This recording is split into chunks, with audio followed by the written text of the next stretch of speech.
शुरुआत में अपनी तरफ से ताज़ियत पेश करना चाहूँगा उन 26 लोगों को जिनका नाम पूछकर और मुसलमान नहीं होने के नाते पर उनको गोली मारकर कत्ल कर दिया गया। मैं ताज़ियत पेश करना चाहूँगा मौलाना इकबाल को, जो पूंछ के मदरसुल ज़ियाउल उलूम के मुदर्रिस थे। उस 5 साला लड़की मरियम को, जिसको पाकिस्तान की शेलिंग में उसका पेट फट गया। मैं ताज़ियत पेश करना चाहूँगा मैडम जैन अली और उर्वा फातिमा, इन दो जुड़वा भाई बहनों को जिनकी उम्र 14 साल थी। लांस नायक दिनेश कुमार को, बीएसएफ के सब इंस्पेक्टर मोहम्मद इम्तियाज को।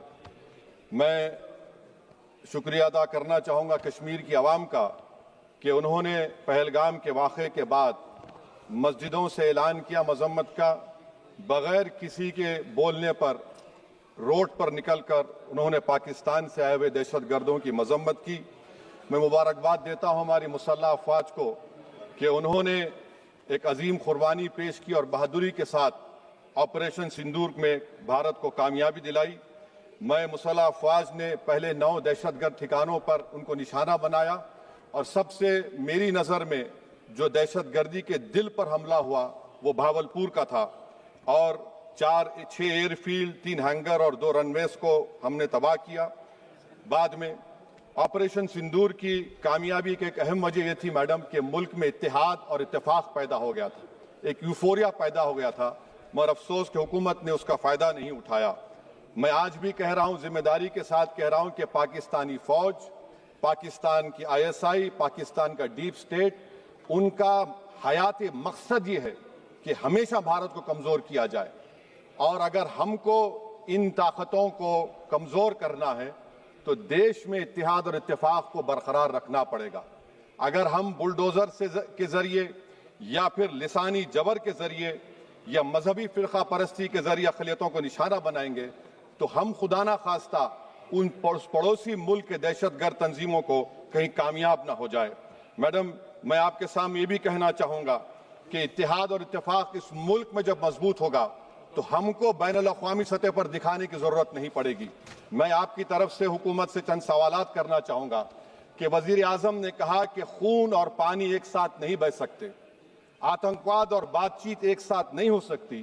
तो मेरा सवाल आपके ज़रिए से वज़ीर आज़म और हुकूमत से ये है, फिर जिन इंसानों को बैसारा की वादी में मारा गया था, क्या आपका ज़मीर इस बात की इजाज़त देता है कि आप ट्रेड बंद कर दिए, पाकिस्तान का एयरक्राफ्ट हमारे एयर स्पेस में नहीं आ सकता, उनकी कश्ती हमारे पानी में नहीं आ सकती, ट्रेड खत्म हो चुका है डायरेक्ट इनडायरेक्टेड, आपका जमीर जिंदा क्यों नहीं है?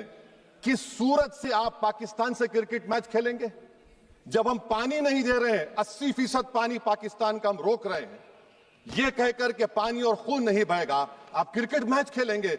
मैडम, मेरा जमीर तो गवारा नहीं करता कि मैं उस मैच को देखूंगा। क्या इस हुकूमत में इतनी हिम्मत है कि उन 25 मरने वालों को फोन करके कहे कि देखो हमने ऑपरेशन सिंदूर में बदला ले लिया, अब तुम पाकिस्तान का मैच देखो? बड़ी अफसोस की बात है मैडम। मैडम, अकाउंटेबिलिटी किस पर है? पहलगाम किसने किया? 7.5 लाख हमारी फौज और सेंट्रल पैरामिलिट्री फोर्स है, ये कहां से 4 चूहे घुसकर हमारे भारत के नागरिक को मारे? अकाउंटेबिलिटी किस पर फिक्स होगी? LG पर फिक्स होगी तो LG को बरतरफ करिए, IB पर आती है तो एक्शन लीजिए, पुलिस पर आती है तो एक्शन लीजिए, मगर आप ये समझ रहे हैं कि ऑपरेशन कर दिया और हम खामोश लोग भूल जाएंगे। अकाउंटेबिलिटी फिक्स करना पड़ेगा। मैडम, डिटरेंस आपकी क्या है?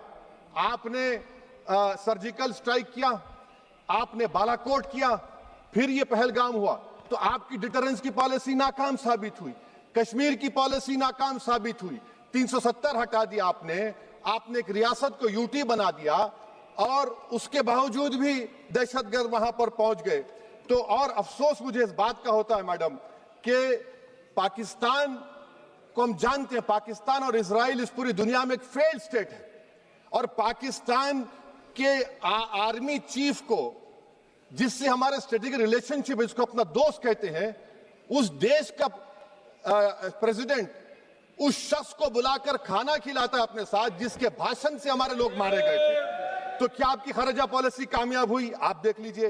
अच्छा, हमारे देश में एक ऐसी तंजीम है जिसका वजूद नफरत की बुनियाद पर और मजहबी अज़बियत को फैलाने के लिए बनाया गया।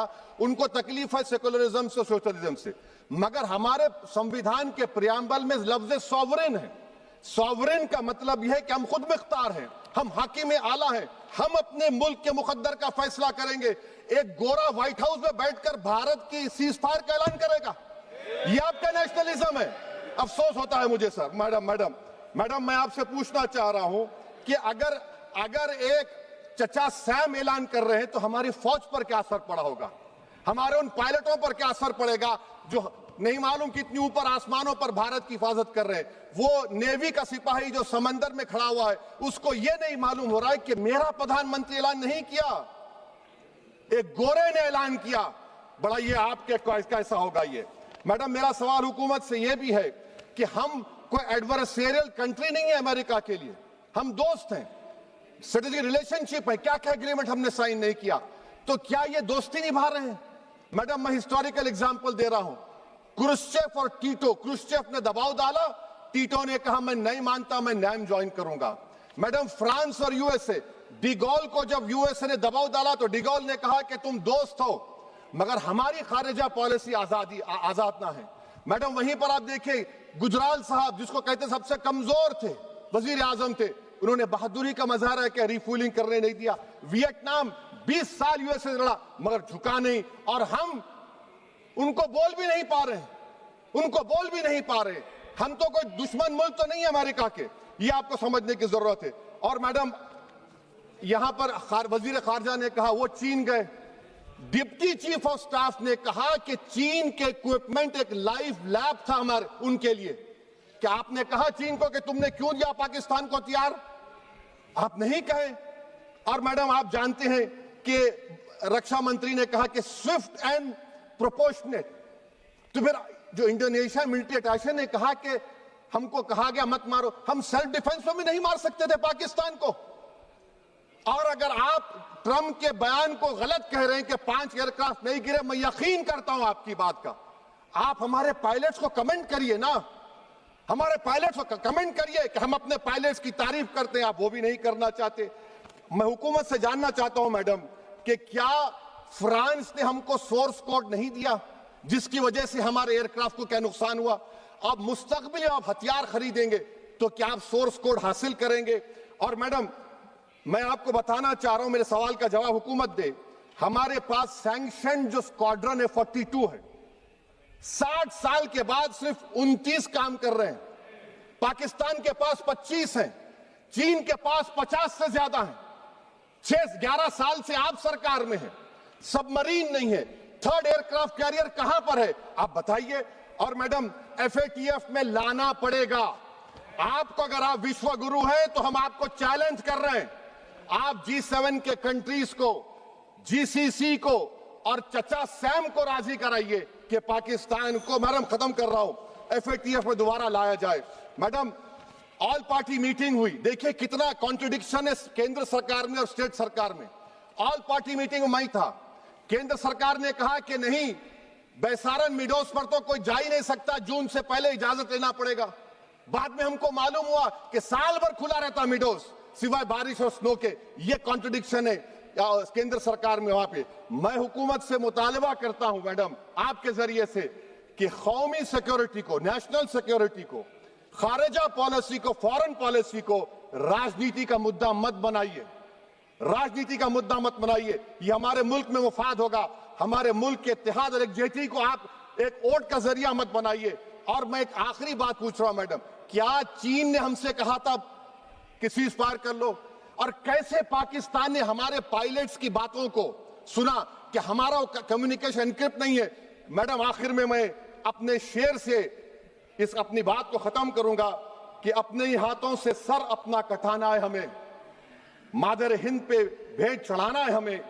किस तरह मरते हैं एहरार वतन भारत पर, यह तमाशा है जो दुनिया को दिखाना है हमें। ये मैं भारत की उस बहादुर फौज के नाम पे करता हूं, मुसल्ह फौज के नाम पे करता हूं। ये शेर कहने वाला कोई बीजेपी का नहीं था, ये शेर कहने वाले का नाम शेर था, शहीद अशफाकुल्लाह। मैं फिर से हुकूमत से कह रहा हूं, पाकिस्तान टेररिज्म करेगा, आप तैयार हो जाइए। आप चीन से मोहब्बत, कितना इम्बैलेंस हुआ ट्रेड का, कितना इम्बैलेंस हो रहा है चीन से। अच्छा, जब गलवान हुआ उस वक्त भी ट्रंप ने कहा था कि मैं बात करूंगा, हमने कहा नहीं बात करेंगे, जरूरत नहीं है।